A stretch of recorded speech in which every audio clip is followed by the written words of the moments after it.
4th class subject science chapter 10 soil erosion and conservation.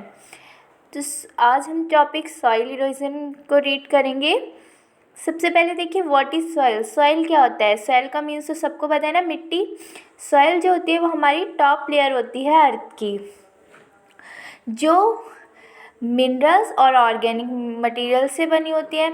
Soil के uses क्या होते हैं? आप देखिए, सॉइल के यूजेस बहुत इम्पॉर्टेंट है हमारे लिए सॉइल लाइफ में।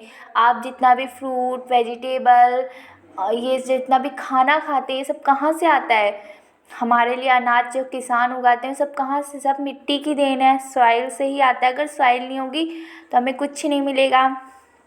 सॉइल इरोजन क्या होता है?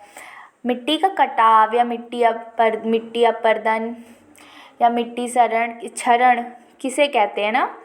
मिट्टी को एक स्थान से दूसरे स्थान पर ले जाना, पानी या हवा या किसी और अन्य कारणों से वो उसके जो मिट्टी का जमाव है वो हट जाता है, तो उसे हम क्या कहते हैं? Soil erosion. मतलब अगर जैसे मान लीजिए जो मिट्टी देखते हैं आप, समझ लीजिए ग्राउंड है, ग्राउंड में मिट्टी है तो वो हटने लगती है अपने स्थान से, हवा से हट रही है या पानी से या और किसी वजह से, तो वो सॉइल इरोजन कहते हैं। वहाँ की जो जगह है वो कमज़ोर होने लगती है। टाइप्स ऑफ सॉइल इरोजन, यहाँ पे आपको टाइप्स दिए हैं। सॉइल इरोजन के टाइप्स होते हैं नॉर्मल और जियोलॉजिकल इरोजन। सेकंड है accelerated soil erosion. Accelerated soil erosion क्या होता है? त्वरित मृदा अपरदन मीन्स जो चराई के लिए भूमि होती है, जहाँ मतलब देखते ही होंगे आप आसपास कि गाय भैंस चर रही है, जहाँ घास वगैरह होती हैं, उस जगह से भी अगर मिट्टी हटने लगे और वहाँ मतलब घास फूस कम उगे और वहाँ से मिट्टी गायब हो, हटने लगे, कमज़ोर हो जाए वो भूमि, तो वो हमारी त्वरित मृदा अपरदन कहलाती है। विंड इरोजन, हवा का कटाव। विंड इरोजन क्या है? देखो, विंड इरोजन ज़्यादातर मुख्य रूप से मेन कहाँ होता है? जहाँ गर्म तेज़ हवाएं चलती है, जैसे रेगिस्तान में तेज़ गर्म हवाएं चलती हैं, तो वहाँ की जो रेतीली भूमि होती है, वहाँ की जो मिट्टी वो तेज़ हवा से उड़ने लगती है, वो अपनी सतह से हटने लगती है। वाटर इरोजन, पानी का कटाव। वाटर इरोजन आपने कभी देखा है? बहुत तेज़ बारिश होती है, जिसे मूसलाधार बारिश कहते हैं।